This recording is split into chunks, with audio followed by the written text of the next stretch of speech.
Called Yngsjö, this serene holiday retreat in southern Sweden is designed by Johan Sundberg Arkitektur. This single-story haven, built for a London-based Swedish family, replaces a deteriorating summer cottage that once occupied the wooded plot near the Baltic Sea coastline.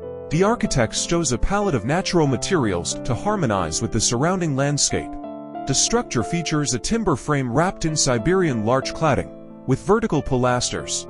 Material selection and light coloration were used to create a delicate balance in the building, establishing a contemporary architectural statement while allowing it to blend with the natural surroundings. The home is named after its location in the Scandinavian country, and it serves as the family's tranquil escape from urban life, offering a seamless connection to Sweden's coastal wilderness. Designer Johan Sundberg Arkitektur.